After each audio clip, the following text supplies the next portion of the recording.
où un gouvernement démocratique s'installe, où la justice s'établit, où chacun jouit désormais de sa liberté totale, où le soleil rejaillit dans ce pays pour faire place à l'obscurantisme séculaire du régime colonial, de crier avec moi: vive les Congos indépendants, vive les Congos unis, vive la liberté. For more than 6 decades after the assassination of Patrice Lumumba, there was silence. He was shot, his body was dismembered and dissolved in sulphuric acid. No one was held accountable. Now, that silence may finally be breaking. A court in Brussels has ruled that Belgian diplomat Etienne Devignon, now 93, must stand trial for alleged complicity in Lumumba's assassination. The case comes from a criminal complaint filed 15 years ago by Lumumba's children. It marks a significant moment in Belgium's long and troubled reckoning with its colonial past in the Democratic Republic of Congo. This is not the first time Belgium's role has come under scrutiny. In 2001, a parliamentary inquiry concluded that Belgian state bore what it called a moral responsibility for Lumumba's assassination. Davignon is now the only surviving Belgian among 10 people once accused of complicity in the killing of Lumumba and his associates. Back in 1960, as Congo gained independence, Davignon was a junior official in Belgium's foreign ministry. Records that later emerged showed that Belgium was actively working to undermine Lumumba's government and that Davignon played a role in justifying his removal. He would later go on to become a senior diplomat and a European commissioner. Today, he is accused of unlawfully transferring Lumumba and his associates from Leopoldville, now Kinshasa, to Katanga, where they were subjected to humiliating and degrading treatment and denied the right to a fair trial. Davignon can still appeal the ruling, but if the trial goes ahead, it will be historic.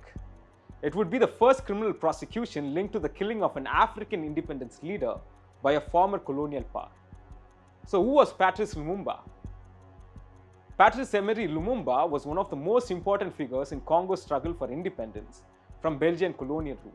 In 1960, after the country gained independence, he became its first prime minister. Born in 1925 in Kasai province, Lumumba grew up in a society deeply marked by colonial exploitation under Belgian rule.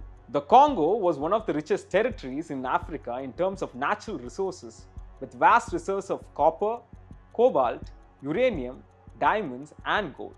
But under colonialism, those resources were extracted for the benefit of European companies and the Belgian state, while Congolese people remained excluded from power and prosperity. In 1958, Lumumba founded the Mouvement National Congolais, or MNC, a political movement that called for a united and independent Congo. He was not asking for a Congo that was merely free in name. He was demanding real sovereignty.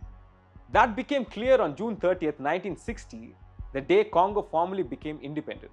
At the ceremony in Leopoldville, in the presence of King Baudouin of Belgium, Lumumba delivered a speech that would become one of the defining anti-colonial speeches of the 20th century. In it, he spoke openly about the humiliation, violence, and racism of colonial rule, shattering the carefully staged image of a smooth and benevolent transfer of power. But independence did not bring real control. Though Belgium formally handed over political power, it remained determined to protect its economic interest and influence in Congo. And as the Cold War intensified, Lumumba's assertive nationalism alarmed not only Brussels, but also Western powers that feared losing access to Congo's vast mineral wealth. Within weeks of independence, the country was thrown into a crisis. The mineral-rich province of Katanga, backed by Belgian interest, declared secession. Lumumba sought international support to preserve Congo's unity, but he soon found himself isolated, undermined, and pushed out of power. On January 17, 1961, Lumumba and two of his close associates, Maurice Polo and Joseph Akito, were killed in Katanga. Their murders were not just the elimination of 3 political men. They became a symbol of how Congo's independence was violently sabotaged at the very moment of its birth. More than 60 years later, the assassination of Patrice Lumumba remains one of the darkest chapters in Congo's history. The case now moving towards trial in Brussels is not simply about one man or even one crime. It is about whether a former colonial power can finally be forced to confront the violence, impunity, and injustice at the heart of its rule in Congo. For Lumumba's family, this is a search for justice that has lasted generations. For Belgium, it is a test of whether accountability can even reach the most protected corners of its colonial past. And for Congo, it is a reminder that the struggle Lumumba spoke of on Independence Day did not end with freedom. In many ways, it had only just begun.